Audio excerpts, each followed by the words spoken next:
Ebro in the morning, Lord Styles, the homie Nick Cannon back on the program. About time. Wait, your team don't even clap for you. You're not paying them well? What's happening, bro? It's tough out here. It's tough. they working. One's on the phone, one's got the camera. That's how All right, so look, we got a lot of ground to cover. First and foremost, thank you for being here. Man, thank you. It's been a minute. Well, I feel like you was dodging me. Never. Come, first of all, Why am I a you Dodger? say I that? feel. I I could be wrong. I said I feel. I'm not a Dodger.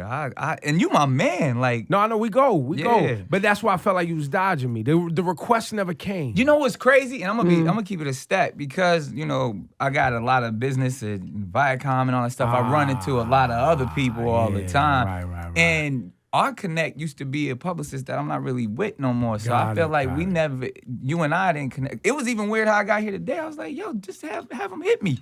And I went through somebody, wasn't even like. It wasn't that deep. So you wasn't dodging. Yeah, nah. The middle people wasn't prioritizing Ebro no more. Exactly. And, I don't carry a phone no more. So What's that about? just had to detach from the matrix, man. But wait, I see you on the gram writing poetry and Yeah, stuff. I still do all of my social media stuff, but I don't have a cell phone number because I felt like every time a text or a call came in, it was somebody wanting something. Right. And it was, my doctor like, said I I already gotta keep got- my stress down. And I got babies and I got all types of stuff. Like, it's too much. So I'm strictly email. I do the social media stuff. You can even get through me to DM and all that, but I ain't really the numbers and So all. you log on to your laptop. That's what I keep a lap. I get so much because I be in my office. I Right. get so much work done on the laptop. I can make phone calls from the laptop. True. A text message. true. Yeah, FaceTime. Yeah, there's Yeah. nothing positive that comes from a text message. An email, somebody trying to move something forward. That's forward momentum. They thought it out. They wrote it. You could forward it to somebody. You can put assistance. You could a group. Text, you can't do that. Text is just like, yo, hit me. Yo, I need you. Yo, it's like, I can't do I like that. the text because I don't really ask people for a lot. So it's usually people asking me. That's and what it I'm saying. And But it that's what force- he's but it- trying to avoid. Right, but I like it because it forces you to keep it short. Because if you send me too much in a text, I'm going to hit you back with what you trying to say. Right. Because I'm not reading all that on the text. Yeah, see, the thing about a text, for me, it's a text. People expect you to respond Quick. immediately. If you don't hear them back in an hour, they upset.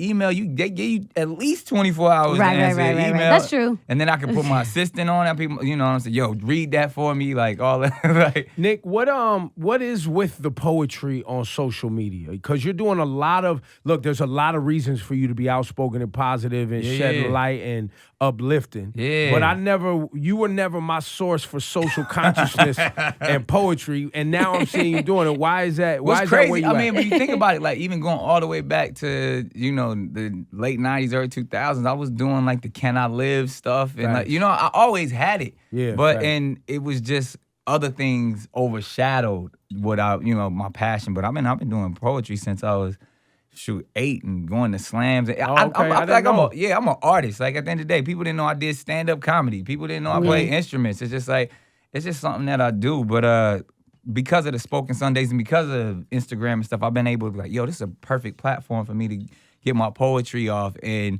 it's been working. I mean, people been going crazy for it. And it's one of those things where I didn't do it for a response. I did it because I just had a lot of shit to say. So we just get off got, your yeah, chest. so we got to it. And then why the Andre 3000 head wrap? The Aladdin joint. Why That's funny. My grandma used to wear that Yeah, joint. yeah. My grandma the used to Mommy wear that. Dearest joint. Yeah. What happened? What's going on? Nah, I think honestly my studying, my research, I went back to school. I'm still in school. You're at Howard now, Yeah, right? yeah. My second semester HU. I'm watching you. Yeah, I'm yeah. watching you over there on that campus. Yeah, hey man. Because you single now. Hey, I'm watching you, that's bruh. the one place I'm not trying to pop at. watching you, bruh. I will. Everything else is open, but not at school. Okay, I'm not fair. trying to holler at no I chicks respect. at school. All right. Maybe a couple of the teachers. Off campus, maybe. Nah, but I actually been studying a lot and a lot of Eastern philosophy. You know what I mean? And I don't want to get too deep because it sounds too weird and stuff like that. Nah, but, let's go. I'm with it. It's okay. But a lot of meditation, understanding who we are as a people, that Moorish mentality, and this is my crown at the end of the day. And obviously it's a lot of people been paying a lot of attention to it, so it has become a fashion statement. When I first did it, it was over a year ago, and I was really like, I'm on some sovereignty stuff. I've just, as a father, as a person in my community that wanted to stand up, we got so much stuff that's going on in the community where we, we have embraced the ideas of being a savage and a thug. And I was like, that's fine if that's what you about. I understand the warrior mentality, but I'm a Right. king, and I wanna put that out there. And like you say, the cats that have come before us have done it before. 3,000, Q-Tip. A lot of people have embraced it, but I think, this generation need to understand what it is. So if I could be one of those first people to be like, yo, I'm gonna rock my crown the right way. You can call it a Death Star. You can get that Sikh mentality, whatever it is. But I got to do something different. So that's what we here And with. so I read, and you used to do morning radio. I remember when you jumped into that. I was down the street. Yep. We was trying to talk for a minute, but Yeah. a A lot of people he don't stopped know. answering the calls. Nah, what happened was your agent was trying to stick me up. I Yeah, wanted you to do a radio show here. Yeah, He yeah. tried to stick me up, and I was like, did. all right, y'all go run out there by yourselves. I'm worth a lot. This was 2008. I remember we were Yeah. talking about it right before we started the interview. I forgot Yeah. about that. I pitched him on doing mornings here, Hot 97, before he ever did radio. Yeah. You taught me so much about the radio game, and I had to go get my feet wet even before I came into New York because it's #1 market. Right. So I did a bunch of other little guest spots in LA and different cities and stuff like that. But the thing, Ebro, it stuck with me, man. He was like, yo, when you open that mic, you gotta be honest, you gotta be open. And I think since that day, no matter what interview, no matter if I'm hosting, I've always been sincere and authentic, and I've always been myself. And I've never been a cat who really cared too much about industry politics or how I move, because I'm just a nice guy. So I don't hold no grudges. I don't really try. But then when you can actually be open and honest, and how you guys do every morning, just give your opinions, people value that. And because there's not a lot of solid individuals in this game. So when you can always maintain being solid, that's not only entertaining, but it also just says so much about your character. So I appreciate you for showing me that You're a great early person. on in it, man. You're a great person. I appreciate you, man. But with the work of doing mornings came a sacrifice of your own health, which I don't Yeah. know if people paid attention to that story, but Yeah. it took a toll on you doing your regular work for what is it, Teen Nick? You're the chairman over there at Viacom. And even the role is expanded now because, we're doing a lot of stuff with, MTV2 and, just a bunch of stuff to where I've been producing. I always say I got a Viacom tattoo on my back, but especially during that time because I was really involved with building the Teen Nick network. By the way, he was joking about the Viacom tattoo. Right. Mariah still goes across his It's back not, right nah, now. that ain't there no no, more. no. I'm kidding. No, but it's interesting because we've had artists here talk about exhaustion and how real it is. Remember, August Alsina collapsed. There's a couple of things. I mean, I have some beliefs when it comes to that. You know what I mean? Because sometimes, I never want to use that as an excuse. Not that anybody else has, but I feel like a lot of people show up, don't cancel stuff because they say, it's exhaustion. They was drunk or they was high or whatever. Yeah, but with you, we knew you had remember, I was kidding with you. I was like, your 75,000 jobs that you had, you were on. We saw another project and after I didn't another. even want, even times now, I don't want to stop. But it's certain things where your body tells you have to stop. And 2012, I was diagnosed with lupus nephritis, and I had acute kidney failure, and that's when I really had to get in order because I thought I was in shape. Right. I thought I was doing everything I was supposed to be doing, but because of that, I've had even over this Christmas I was in the hospital. And then that type of shit sucks, but it's like Wait, I missed that. It flared back up. you know what? It wasn't. It was actually my medication. You know what I mean? And that's even a whole nother path that I've been on. I'm trying to get on this homeopathic, holistic vibe because that's just they the #1 drug dealers in the world when it comes to caking off. It's true. when It's they- true. And They the just pharmaceutical giving you companies, not only are they caking, true. but they're giving you things that aren't really dealing with the real issue. Yeah, They just cover it up. Well, and the real issue is the food that we put in our bodies. Woo, talk on it. And the fake The food that we're poison. eating. This and processed stuff. And some of and then some of it is just not for your body. Yeah. Even the organic food, you're like, I'm eating organic. But that may not be for your For body. you, exactly. And the reason I wanted to walk down that path of you being diagnosed with lupus and everything you're dealing with is because with the crown that you say you're wearing, if you want to be on that path, and I said we don't have, I'm prepared for that. How are you dealing with meditation? How are you dealing with yoga? How are you dealing with eating clean? Yeah. Have you eliminated things from your body, and is that something you're passing on to your children? 100%. Now, this is what I don't want to. I never wanted to appear like I became one of them cats who out here preaching. Being preachy, And now I'm on this whole different vibe and my frequencies, even though I believe all of that. But I also don't believe to be preaching my message more powerful than I actually am, and that we all are human. So as much as I believe in eating clean, and because of my health at one time, I was on a renal diet. Which means I couldn't have no. What's the renal diet? No sodium, no processed food, no vitamin K. Like, it was crazy for like almost a whole year. So I've been that disciplined before, but I ain't gonna front. I'm not that disciplined right now. The things that I do more than anything, I drink 2 gallons of water a day.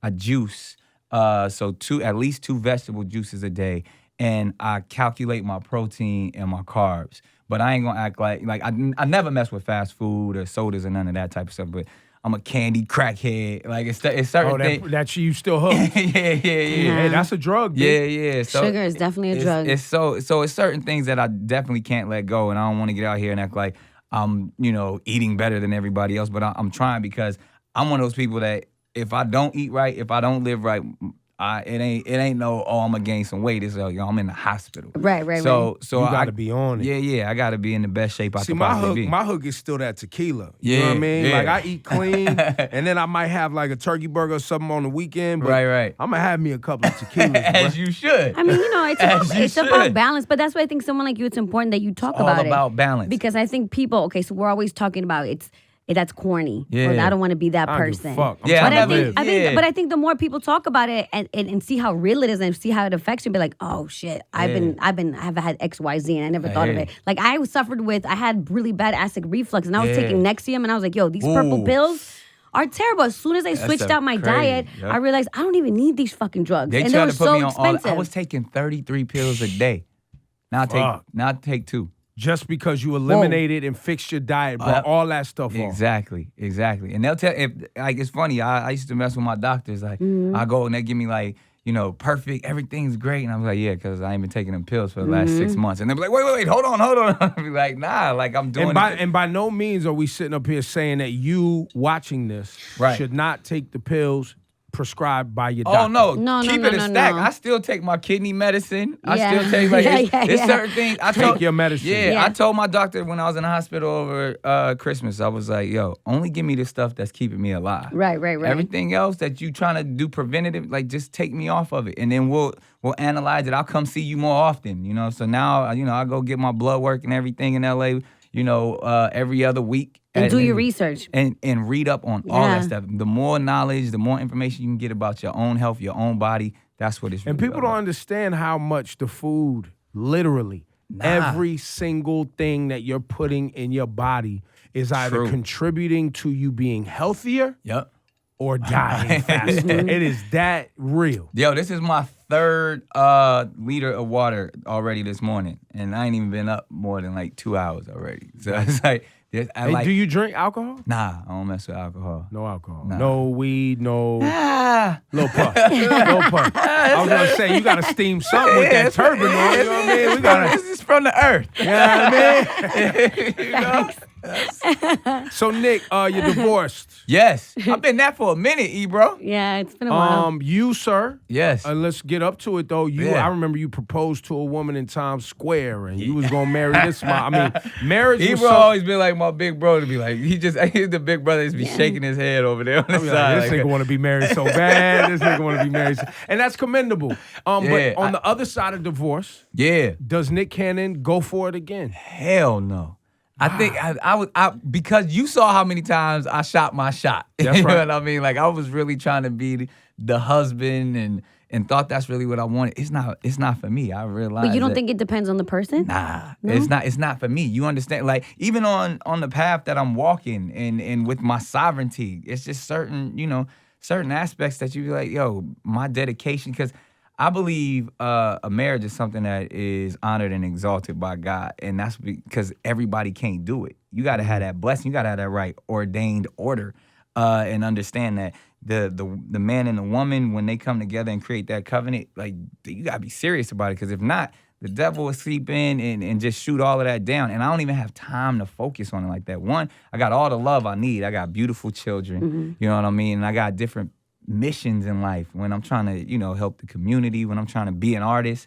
Like, even I'm gonna keep it a stack. artists really shouldn't be married, in my opinion. You know what I mean? Because they're so about their art and themselves, and we could become almost married to that. their art. They be so self-centered, like, and it's like, especially when dealing with a woman, you gotta cater to her. You gotta understand all her needs, and if something else is in the way, it get out of control. Isn't a marriage? While I agree with what you're saying, not disagreeing. Right. Isn't there the conversation about marriage being what you make it too? Like your desire. I was gonna say that's that what I'm too, saying. yeah. But I'm just, again, that's why I said, in my opinion. I always Right, start right, everything with my opinion. But just be from my observations, because it is, as much as people don't like to say, like, it's the effort. It's a task. It's a job to be able to be with one person and say, yo, we're gonna work at this and we're gonna make it work. Because I believe every relationship you're in is supposed to make you better. You're supposed to grow from it. If you're in any type of relation, that's included in a friendship. Yeah. If it's not feeding you, if you're not growing from that, then that's not a healthy relationship. So when you with somebody that you created this union to become one, and you guys are tearing each other down, that's not for you. Then it's toxic. And that's not for you. But we didn't. Was that what happened with you and Mariah? You guys weren't, while you guys were friends, you guys weren't necessarily gelling completely. It wasn't even about gelling, because we was good. We weren't growing necessarily. And that's the thing where, and then a lot of outside energy can get in the way. And when you get that, and when people start saying, pitting, sides against each other, because right. You got, regardless of how you want to see it, there's two teams, and if this person's not feeding the other side, and people start getting in ears, and to me, I'm all about my children, so I want the best situation for my children. And if me having to remove myself from the household to say, look, this is how, as a father, I want to operate, then that's what I had to do. Do you now have another child on the way? I heard. Yeah. Soon too. Wow. Told you, man. I'm out here doing the Lord's work. I'm being fruitful, but you're not in a relationship with that person, right? From the relationship of what we're discussing right now, no, we're not. No. But you guys are kind of co-parent. Yeah, absolutely. Yeah, like that's 100%. She's a beautiful spirit as well, somebody who understands how I move. Mm-hmm. And again, going back to it, and I know it sounds like strange and weird to most people, because the orthodox relationship is, a man and a woman get married and they have children. But I believe, there's some other ways to go about it to be able to be the best father and the best parent I could possibly be without having to be, confined to some papers or to for those that disagree with you, they should know that you're being honest. Yeah. Right. Because I think that's the key, though. As long as you're honest with the person you're involved with, and you let them know from the get, then it's their also choice to be involved with you. It's their choice to be like, this is the path that I want to take. And there's, to me, like, I believe love can conquer all. And when I say that, I'm not talking about actually being in love and being in a relationship, but just understanding, like, love, honesty, respect, loyalty, to a sense to where it's like, yo, this is what we gonna call this. This is what it's gonna be, regardless of what the rest of the world believes. I'm gonna make sure I take care of my kids. I'm gonna take care of you. Whatever that agreement is, then you can go forward with that, because we see it happen all the time. People just don't discuss it. People don't talk about it. People got or they let things get so bad with their partner where the partners is so busy beefing, they not paying attention to the kids and the future of the kids, and it's making it unhealthy on both sides. Y'all was together, it was unhealthy. Now y'all done rode it till the wheels fell off. Yeah. Now y'all apart, it's unhealthy, and the kids are suffering. Yeah, and you talking bad about the other person in front of the kids, and this, like, I don't do none of that. Nick, like, you got music. You just say you doing this rap thing again. Yeah. I'm doing this music thing again. So wait, you gonna sing? I do. I have a mixtape that we put out with some records where I did an R&B mixtape. I dropped it like last month. I missed that. Yeah, it's going crazy too. I got records with K. Michelle and Keke Palmer. It's out there. So, but this is you really just do whatever the fuck you want to do. Whatever I want to do. I don't care. It's funny because I think this motherfucker got an R&B album, a rap album. He don't give a fuck. He rocking a turban. He got babies with Mariah. Bro, he just out when here. have I ever gave a shit? Man, I've never cared. I've always done what I wanted to do. A Wildin' Out is coming back, and I'm bringing it back to New York. Got to. So why you feel like the vibes and the energy? Yeah, I took it out to LA. You know, we put it back on MTV. You know, and as much as I love LA, I mean, I'm a West Coaster for life, but it's just a certain energy that New York brings. That we talk that shit out here. Yeah, man. yeah, and that's the vibe. And I was like, yo, Look, I gotta bring it back. we. I was born in Northern California. I said we. I was born in LA too. Oakland, right? Talking about we. But nah, New York. The show to me has that a New York energy. You know what I mean? Improv, freestyle, and then we even stepping it up a little bit this year. We involving some more theatrics in New York, so I had to do it here. What you mean? I'm doing something. I'm putting it on a higher scale. I mean, we seen all You these look things. like you could do magic. You got a little turkey. Yeah. We bringing some trickery to the situation. Nah, you know what? I feel like when you see the success of things like Hamilton and Okay. you know, okay. yeah. So I feel like people are embracing hip hop and understanding the culture. I don't say I got some interesting talented you say people that too, because Wildin' Out, the way the battles were set up in Wildin' Yeah. Out. In Hamilton, They did the they do a same similar thing. segment. I ain't gonna say they stole my shit, but they still. stole my shit. Lin-Manuel Miranda was watching Wildin' Out. He's like, got it. I got it. Yeah, and I would love to have Lin on the show too, because it's the same type of vibe that off the top of the dome freestyle. Like, we've been doing that for years. And, you know, I get to see them with the president freestyling. And I'm like, yo, this is my shit. Yeah. So, and then embracing the world of comedy. I mean, we all know the best comedy comes from New York. So I wanted to bring it back home in a way that we can put it on that level that people who love Broadway can also respect and love, the way we do the hip hop comedy on Wildin' Out. Nick, with how outspoken you've been with politics, Yeah. like everyone else. Yeah. I feel like, because I was doing it when everybody was quiet. Now everybody upset and mad. I was like, all right, everybody's enlightened now, so I'm going to just fall back. But it's good, though. It's and good that more said people the are getting same involved. thing the other day, because look, Laura, tell you, Stop being I've like been that. going on tangents on this radio Yeah. where people's like, shut up, Sometimes I you're gotta crazy. be like, okay, Shut up, you're back in. crazy. Now we here now. Yeah. And I'm looking at everybody like, oh.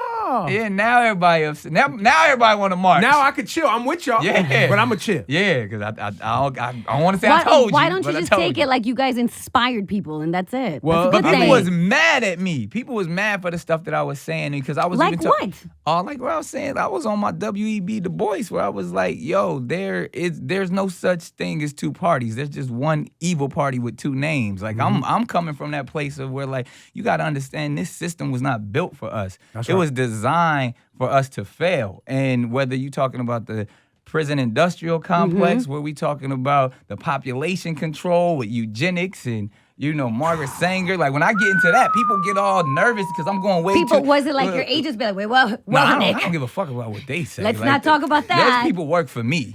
So what I'm kind talking of about when it comes to like the community. You know what I mean? Where I got different leaders and different people who are behind these microphones. Like, oh, they're not ready to hear about all of that stuff. They're when I'm talking about the Bilderberg groups and things when I'm going deep, they don't want to go that deep. They don't want. They don't want to go that deep. Let's get it. So when I start talking about If you don't know about eugenics, yeah, you don't know about breeding people, yeah, and all of that, the Bilderbergers, you don't know about that conference and the people who control the flow of information. And even all of this banking, you know what I mean? And IMF, yeah, the and World Bank. And how the Federal Reserve is not a government organization. It's beyond the government. It's big money that's running all, even all the stuff that's going on. Now I'm going to take you somewhere, Nick, since you're there. Let's go.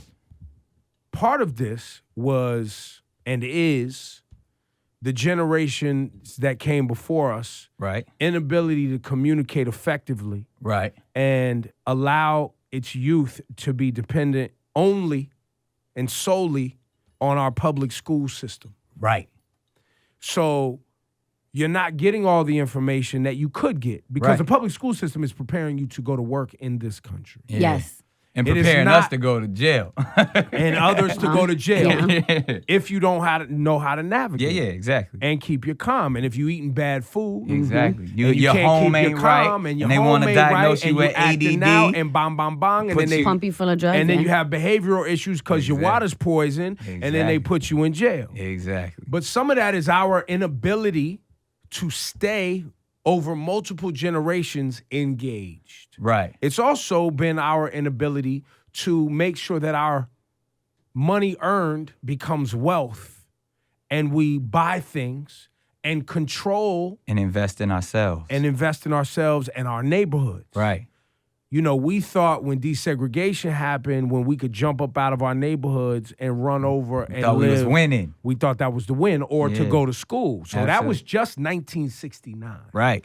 After that, 1970s, gangs, crack cocaine, mass incarceration. Right. We're just now recovering. Absolutely. So what you're doing with your business and what many individuals are doing business-wise hopefully bodes well for our ability to make or earn and make wealth, create wealth for our families and generations to come so that we can purchase land, right, and control the food that goes in our bodies, the way our families are educated. Agriculture is real. All of that. And then generations from now get to a point where the government is there to make sure things don't completely turn upside down. It's on us 100%. and our communities and families. Real talk. Because acting like the president is going to save your life, that's not what the job is. That's not his job. It's not his His, constitutional her, duty. that's not where the way it's focus designed. on your community. The president can barely tell a city what to do. Right. So if you're involved in your city or your community, that's where the real work starts. That's what I got, I put out a piece called Too Broke to Vote. And I was talking about I said, picking between these two candidates is like picking out which gun you want to get shot with. And people was getting all mad at me, but what I was saying is like, yo, you want to get involved in politics when it's time, like, oh yeah, like it's Super Bowl time. No, like you got to get involved in local government. You got to understand the policy. Now, you know goddamn well, even though I didn't like Hillary Clinton, that should have been the person we made sure got up there because this shit about to get side. But you know what it is? And I don't care. Pick your oppressor. Like even everything that's going on with the bands. This is the thing. We got a bully in the office right now. A dick, an asshole. Now Hillary, she was still doing the same shit. She just wasn't out there. A bully would be like, I'm about to beat your ass. Where Hillary would have still beat your ass. But it would have been the same shit. They would have just kept it chill. They would have kept it chill. So because the bully's in the office, now everybody is the energy is affected. Now everybody else want to get all up in arms. So I appreciate the energy because this is how you take a bully down. So you feel like that's the silver lining. I mean, it has to be some kind of silver line. You got to be positive. When you got somebody so negative and full of hate that love conquers it, that you see I feel like as a country, when you turn on CNN, when you turn on Fox News, and you see us out there marching saying this is not our president, that this is what America's about, and we got people standing tall saying we not rocking with that. That's good. That shows us coming together. Now, absolutely. I'm gonna take you somewhere else. This is my fear, and the reason I was pro Hillary, even though I don't like what she completely stands for. My fear are the people who aren't emotionally prepared for 4 years of this. But it's time. Because they got the revolution. Cages. They got cages. And they're going to fill up these cages again. And that's what breaks my heart. And they're going to send young men and women out here over to the Sudans or to the Irans or to the XYZs, and we're going to lose life. That's the part that I was trying to get past. But I see, to me, again, I think the other side, because it's all one side, I just think there's a sneaky approach and there's one that's more. One thing about Donald Trump, and trust me, I'm anti-government, so I'm definitely not rocking with Trump, but he's such a loose cannon that it's exposing a lot of stuff because even the Republicans are like, yo, he out of pocket. Like, we got to reel him back in. But that goes back to what I said. That's the silver lining. Is Donald Trump is such a dummy and a dickhead and an asshole that the silver lining is this level of disruption will hopefully wake people up. It's coming. I just hope people don't get so emotional. Let's be smart. To where they get put back in these cages. Right. You touched on it. It's all education. And that's one of the main reasons why I enrolled in Howard University. Because I told myself, I got all the money in the world. I could buy whatever. But knowledge is the true wealth. That's about wealth building. That's what you can really pass on, just that example. And it goes back to these public school systems that have been corrupt for years and definitely not designed for African Americans and Latinos, just because they don't want us to excel, because they put us in this way. Like, they understand that there's an elitist mentality that America was built on. You know what I mean? That Constitution was not built or designed for us. That wasn't included. That was all men are created equal. That they wasn't talking about the couple property at the time. We were not folks. men. You know, we weren't created equal in that sense. So when you go from there, it's really about, all right, now let's educate ourselves, let's feed our communities. Let's go back in a Garvey-like mentality, get our people together and say, this is what we're gonna do for us. And then once we get that idea right, then we can figure out on how to operate and make everyone get along together. But we're silly if we think we're all just gonna grab hands and sing Kumbaya. It's never been that. It's not. But what we gotta get together is stop fighting one another. Stop allowing them to pit us against one another, because this is what happens. They get these lower class systems, and you got middle class thinking they're better than the lower class, and the lower class thinking they're better than the lower class, while everybody in the top 3% are just sitting back eating and getting fat. Laughing. Yo, and I hate to say it this way, but and shout to all my Muslim brothers and sisters and brothers and sisters from the Middle East here in America. 100%. But black people been trying to tell y'all that y'all was just like us. But now that's what's now we are all together. It's so true. Now everybody we've getting been treated. telling y'all come into this country, you think you better than the black people. Now everybody getting treated like niggas. Now let's all come together and ride We've together. been trying to tell y'all. We was here early. We was like, yo, don't listen to them. They lying. They lying. All right, go ahead, do what you want to do. We'll be here when y'all get done. And skinning and grinning. But now that we see that they do believe that there is a clear separation between the powers that be, the top 3%, that we can go and all, because there's nothing like the power of numbers. You know what I mean? And all these marches and demonstrations have shown that. And so when we all can come together, I mean, when you see an entire gender come together, I know. That's a powerful thing. I love that. And that it was women's more march than that, was though. amazing. I was there. It was beautiful to see women from all walks of life. Well, I mean, and men, but what he's saying and men. is the catalyst was an entire gender being like, fuck nah, big. Fuck you and fuck nah. You cannot dispute that. Yo, Nick Cannon, man. Y'all didn't know Nick Cannon was on Nickelodeon smiling all the time and shit, playing drums on the drum line and shit, cracking jokes, your mama jokes on the Wild 'N Out was gonna be this knowledge, man.